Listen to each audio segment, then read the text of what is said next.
Greetings, everyone. LifeSiteNews is coming to you today with a special and exclusive interview with Chen Guangcheng, the blind, dissident Chinese activist who fights for civil rights and has fought for civil rights in communist China at great personal cost. Chen, thank you so much for joining us today. Oh, thank you. I'm so happy to do this. With the Olympics happening in China right now, the U.S. and several Western countries are doing a diplomatic boycott of the Olympics. Is this enough? 完全不够，差得很远。 That's not enough at all. It's far from enough.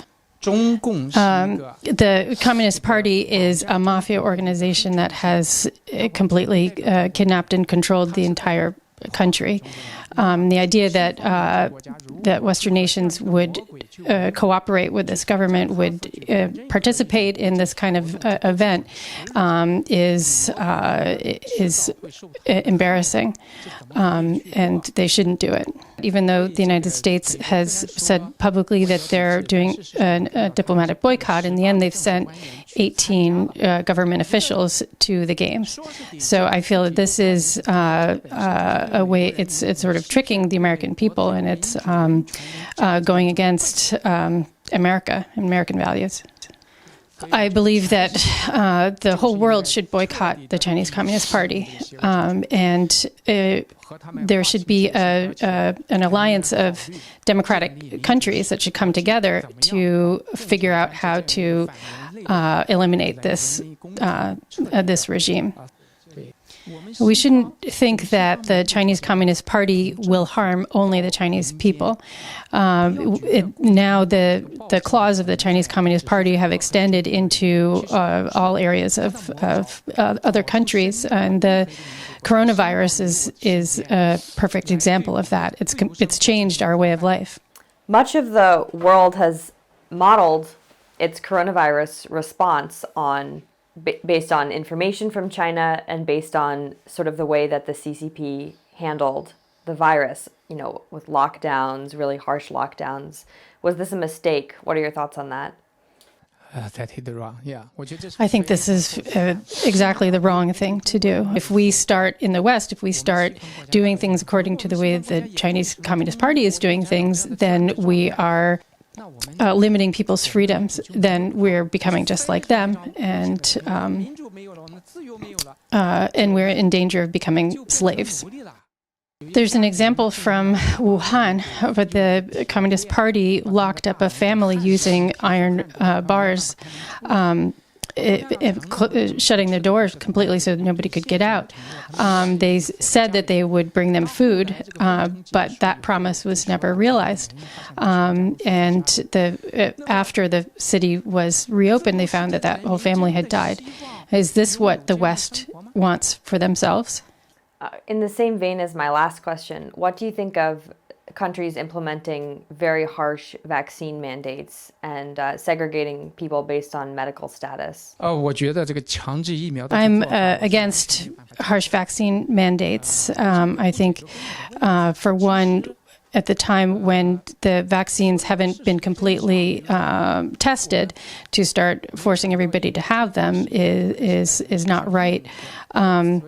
And when we don't know if there is any residual harm that could come from the vaccines, I think it should be up to each individual's choice. And I think that there are potential side effects from the vaccines that haven't been talked about in the media, having to do with blood clots and other things. And I think that not talking about that is a kind of propaganda. It's misleading. And this I don't accept this kind of media self-censorship that's going on.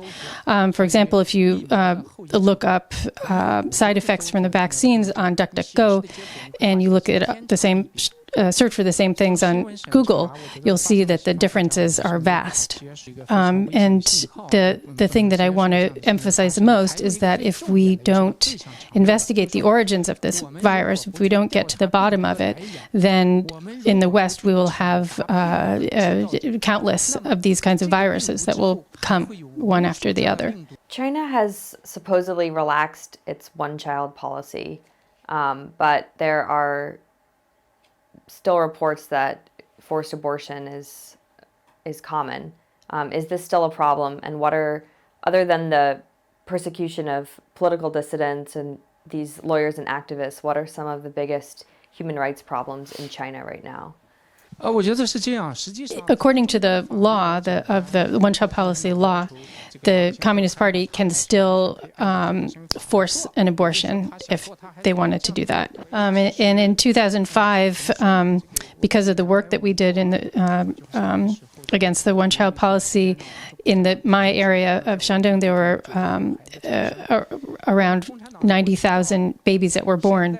And I think that if at that time they had stopped the one-child policy, between that time and now, their population problem would have been avoided.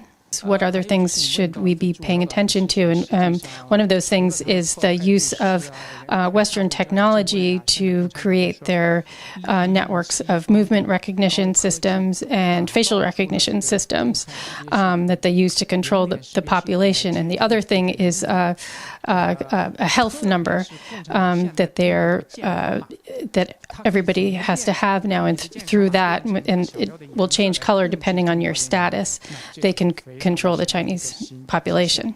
And it used to be that if an activist were going to go participate in something, if the Chinese Communist Party wanted to prevent them from leaving or prevent them from partaking in something, they would send a bunch of thugs to go and prevent them from going.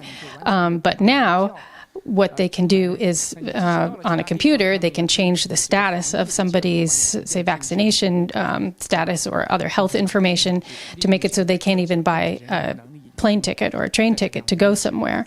So in the last 2 years, the Chinese Communist Party's ability to control the population via this technology has just skyrocketed. I think that's not only something that we need to worry about in China under the Chinese Communist Party. I think we can see that happening at our doorsteps now in the United States and in Europe.